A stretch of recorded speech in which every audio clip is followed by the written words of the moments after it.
The banker saw a black entrepreneur and assumed she needed help.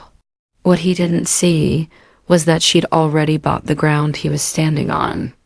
The late afternoon light spilled through the tall glass walls, washing the marble floors of the downtown bank in molten gold. Every surface gleamed, the brass handles, the polished counters, even the quiet smiles of the tellers behind the desk.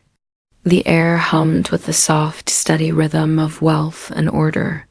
Yet beneath the calm, something unspoken pulsed, that subtle tension found in places where power quietly measures those who enter. Amara Johnson stepped inside, the click of her heels echoing with composed precision. Her skin caught the sunlight like burnished bronze, her posture straight, movements deliberate, the kind of grace born not of privilege, but persistence. She carried a slim black portfolio, corners worn from years of travel and ambition.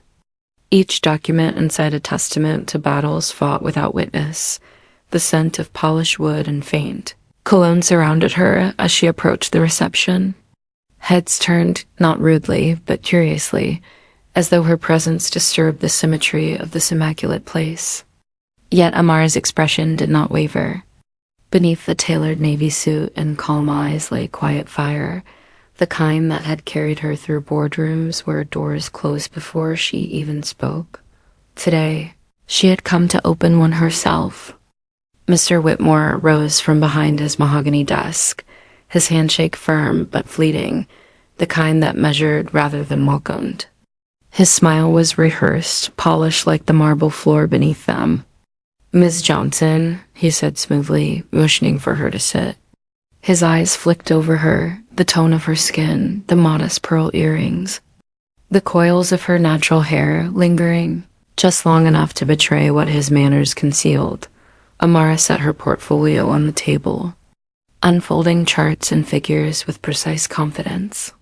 Her voice carried calm authority as she spoke of patents secured, investors gained, and the exponential growth of her ecotech company. Yet with each word, Whitmore's interest thinned. His pen tapped idly. His gaze wandered to the clock. Finally, he leaned back, exhaling a polite sigh. "I'm afraid your business model isn't quite aligned with our institution's standards," he said, as though the decision were purely mechanical, not personal, not biased. Amara's hand stilled.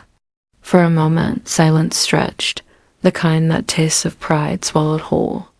Then she smiled, small but steady, gathering her papers. "Thank you for your time, Mr. Whitmore." Outside, the sunlight was blinding. She blinked hard, letting the brightness sting, a reminder not of defeat, but of fire waiting to rise again. The car door closed behind her with a soft thud, sealing out the polished indifference of the bank. Inside, the quiet hum of the engine filled the space. Amara exhaled slowly, unclenching the tension from her fingers as the city slid past her. Window, glass towers, sunlight glinting off steel, a skyline built on names like Whitmore's. Her assistant, seated beside the driver, turned with a phone in hand. "Ma'am," she said, her tone barely containing excitement, "the transfer's complete. The board signed everything. You're now the majority shareholder of Crestfall Financial Holdings." For a beat, the words hung in the air, heavy, electric. Amara's gaze shifted from the skyline to her reflection in the tinted glass. A faint smile curved her lips, slow and knowing. Crestfall, the parent company. The one that owned the very bank that had just dismissed her as unworthy. Outside, the sunlight caught her eyes, turning them to liquid amber. She didn't gloat. She simply nodded once, her composure unbroken. "Turn around," she said softly. The driver hesitated, glancing in the rearview mirror. "Back to the bank, ma'am?" Amara's voice was calm, almost tender. "Yes, I forgot something." But the spark in her eyes said otherwise. She had come to reclaim something. The bank doors opened once more, spilling warm light onto the marble floor as Amara stepped inside. The same rhythm of her heels echoed down the hall, steady, composed, undeniable. The receptionist blinked in surprise but said nothing. There was something different in the air now, something that made even the hum of the air conditioning seem to pause. Whitmore looked up from his desk as she entered. His polite smile flickered back into place, though unease tugged at the edges. "Did you forget something, Miss Johnson?" he asked, his tone light, patronizing. Amara's expression didn't change. She placed a folder on his desk, its crisp pages still smelling of fresh ink. "Yes," she said, voice calm, deliberate. "I forgot to mention that I'll be reviewing your department's loan approval process, effective immediately." He chuckled, a short, nervous sound, but the laughter died when his eyes caught the document's title. Notice of ownership change. Crestfall Financial Holdings. Color drained from his face. His fingers twitched toward the paper as though touching it might undo its meaning. Amara leaned forward slightly, her tone soft, almost gentle.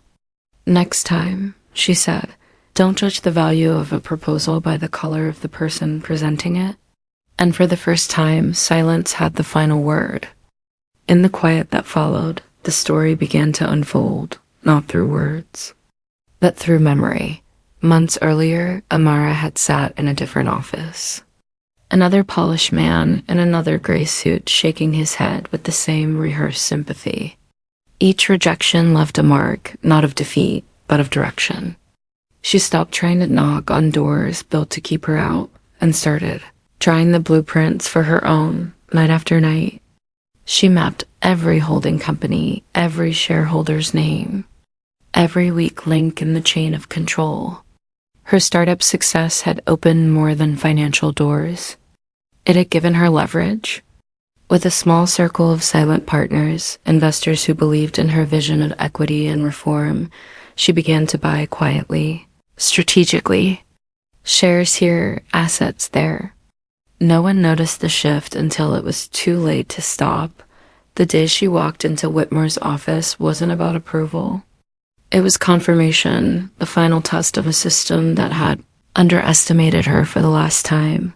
He had looked at her and seen only a request.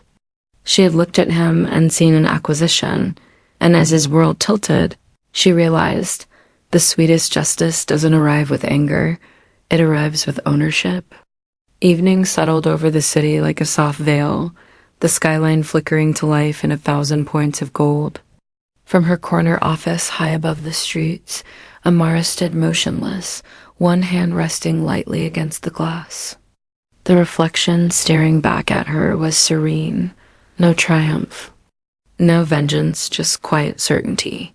Below, the same bank that had turned her away now bore the faint glow of her company's insignia, a silent signature of change. The city moved on, unaware that history had just shifted by a fraction. Subtle but irreversible. Her phone buzzed with messages of congratulations, but she ignored them. Her gaze lingered on the horizon, where the last traces of sunlight burned into dusk. The color of resilience dawned in her mind. A voice whispered like a memory, steady and sure. Justice doesn't always arrive in protests or courtrooms. Sometimes it walks in silence, wearing the same smile it was once denied. True power isn't revenge. It's rewriting the rules so no one else has to knock twice. The lights of the city reflected in her eyes, not as trophies, but as promises. And as the night deepened, Amara Johnson stood radiant and still, a woman who had turned rejection into revolution. Never underestimate those you dismiss. Injustice may silence a voice for a moment, but wisdom turns silence into power.